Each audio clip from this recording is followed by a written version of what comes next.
கிறிஸ்துவுக்குள் அன்பான தேவனுடைய பிள்ளைகளே, கர்த்தராகிய இயேசுவின் நாமத்திலே உங்களை நான் அன்போடு கூட வாழ்த்துகிறேன்.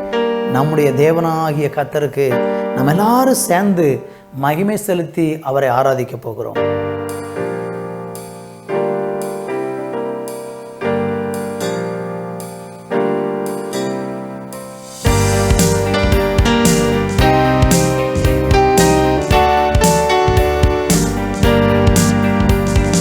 கைவிடார் இயேசு கைவிடார் நம்மை ஒருபோதும் அவர் கைவிடார், நம்மை ஒருபோதும் அவர் கைவிடார். கைவிடார் இயேசு கைவிடார் நம்மை ஒருபோதும் அவர் கைவிடார், நம்மை ஒருபோதும் அவர் கைவிடார். கைவிடார் இயேசு கைவிடார். சாத்தானின் சேனைகள் வந்தாலும், சதிநாசமோ செங்கல் நேர்ந்தாலும், சாத்தானின் சேனைகள் வந்தாலும், சதிநாசமோ செங்கல் எழுந்தாலும், சேனைகளின் கர்த்தர் இயேசு நமக்காக யுத்தங்கள் செய்வார். சேனைகளின் கர்த்தர் இயேசு நமக்காக யுத்தங்கள் செய்வார். கைவிடார் இயேசு கைவிடார் நம்மை ஒருபோதும் அவர் கைவிடார், நம்மை ஒருபோதும் அவர் கைவிடார். கைவிடார் இயேசு கைவிடார். சாவின் பள்ளத்தாக்கில் நடந்தாலும், சத்ரு சேனை தினம் பெருகினாலும், சாவின் பள்ளத்தாக்கில் நடந்தாலும், சத்ருவின் சேனை தினம் பெருகினாலும், உலகத்தை ஜெயித்த நம் இயேசு நமக்காக யுத்தங்கள் செய்வார். உலகத்தை ஜெயித்த நம் இயேசு நமக்காக யுத்தங்கள் செய்வார். கைவிடார் இயேசு கைவிடார் நம்மை ஒருபோதும் அவர் கைவிடார், நம்மை ஒருபோதும் அவர் கைவிடார். கைவிடார் இயேசு கைவிடார் உன்னை ஒருபோதும் அவர் கைவிடார், உன்னை ஒருபோதும் அவர் கைவிடார். கைவிடார் இயேசு கைவிடார். நீங்க என்னோடு கூட சேர்ந்து ஒரு விஷயம் கூட பாடுவீங்களா?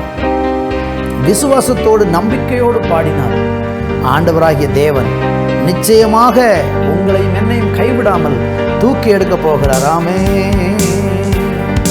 கைவிடார் இயேசு கைவிடார் நம்மை ஒருபோதும் அவர் கைவிடார். சொல்லுவோம், நம்மை ஒருபோதும் அவர் கைவிடார். கைவிடார் இயேசு கைவிடார் நம்மை ஒருபோதும் அவர் கைவிடார், உன்னை ஒருபோதும் அவர் கைவிடார். கைவிடார் இயேசு கைவிடார். அன்பான தேவனுடைய பிள்ளைகளே, இந்த நாளிலேயும் கூட ஆண்டவரை விசுவாசிக்கிற உங்களை அவர் ஒரு நாளும் கைவிட மாட்டார். நீங்க எந்த சூழ்நிலையில இன்னைக்கு கண்ணீரோடு கூட தவித்து கொண்டு இருந்தாலும் உங்களை கைவிடாமல் உங்களை அரவணைச்சு ஒவ்வொரு நாளும் அருமையாய் பாதுகாக்க ஒரு தெய்வம் இருக்கிறார். சாத்தான் உங்களுக்கு விரோதமாக தீமை செய்ய எத்தனையோ காரியங்களை செய்து கொண்டிருந்தாலும் சோர்ந்து போகாதீங்க. ஆண்டவர் நிச்சயமாக உங்களுக்கும் எனக்கும் உதவி செய்வார். ஜெபிக்கலாம். நல்ல பிதாவே, இந்த நாளுக்காக நன்றி. எங்களை கைவிடாமல் பாதுகாக்கிற கிருபைக்காக நன்றி. தொடர்ந்து கூட இரும். இயேசு கிறிஸ்துவின் நாமத்தில் பிதாவே, ஆமென், ஆமென். அன்பான தேவனுடைய பிள்ளைகளை, இன்றைக்கு நாம் வாசிக்கும்படியாக யோபுவின் புஸ்தகம் 13ஆம் அதிகாரம் 15வது வசனம். அவர் என்னை கொன்று போட்டாலும் அவர் மேல் நம்பிக்கையாய் இருப்பேன்.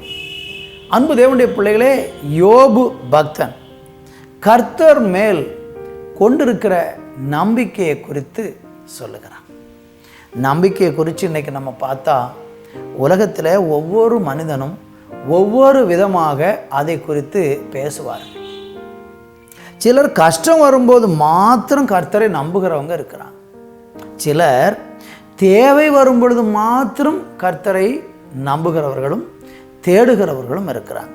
இன்றைக்கி உலகத்தில் நம்ம பார்த்தா அதிகமான மக்களும் தனக்கு எப்பொழுது தேவை வருகிறதோ அப்பொழுது மாத்திரம் கடவுளை தேடுகிறார்கள். மாத்திரமல்ல, தன்னுடைய வாழ்க்கையில் எல்லாம் நிறைவாக இருக்கும்போது அவங்க கடவுளை நல்லவர்னு சொல்லுவாங்க. ஆனால் வாழ்க்கையில் சில கஷ்டங்களும் சில துன்பங்களும் சில இழப்புகளும் சில நஷ்டங்களும் ஏற்படும் பொழுது கடவுளை குறை கூறுகிற மக்கள் தான் இன்றைக்கு ஏராளமாக இருக்கிறார்கள். உண்மையில் அப்படிப்பட்ட விதத்தில் நீங்கள் குறை கூறிக்கொண்டு இருக்கிறீங்கன்னா உங்களுடைய நம்பிக்கை சரியானது அல்ல. எது உண்மையான தேவன் மேல் உள்ள உண்மையான நம்பிக்கை?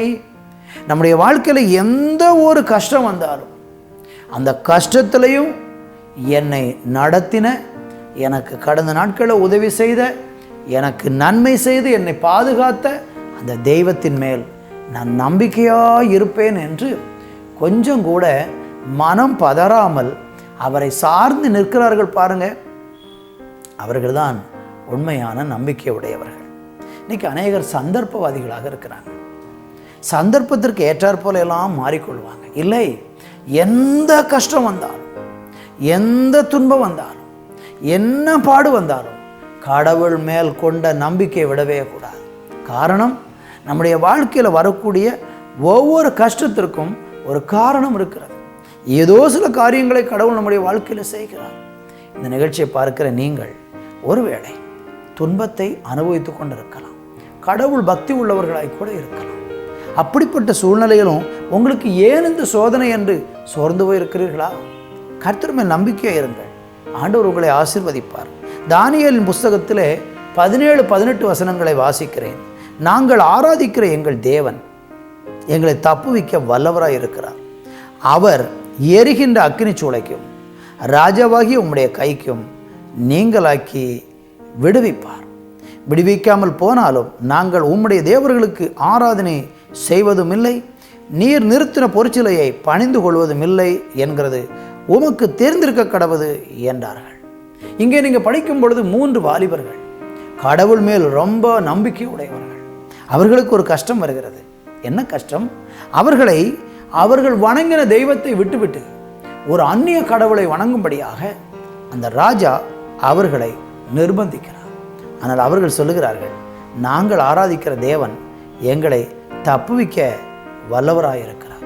ராஜாவாகி உம்முடைய கைகளுக்கு எங்களை விலக்கி அவர் எங்களை தப்புவிப்பார். ஒருவேளை எங்களை தப்புவிக்காமல் போனால் நாங்கள் கொண்டிருக்கிற நம்பிக்கையை விட்டு விலகவே மாட்டோம். இதுதான் உண்மையான நம்பிக்கை.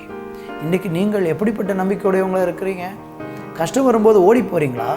கஷ்டம் வரும்போது கடவுளை தூசிக்கிறீங்களா? அது உண்மையான நம்பிக்கை அல்ல.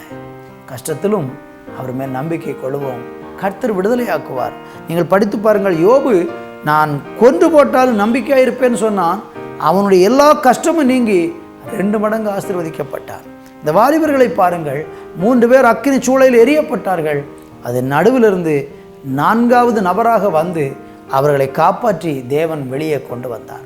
உங்களையும் அப்படியே செய்வார், ஆசீர்வதிப்பார். நல்ல தகப்பனே, இன்றைக்கு நாங்கள் தேவன் மேல் ஆழமான நம்பிக்கை உடையவர்களாய், என்னை கொன்று போட்டாலும் அவர் மேல் நம்பிக்கையாக இருப்பேன் என்கிற தீர்மானத்தோடு வாழ உதவி செய்யும். இயேசுவின் நாமத்தில் பிதாவே, ஆமேன், ஆமேன்.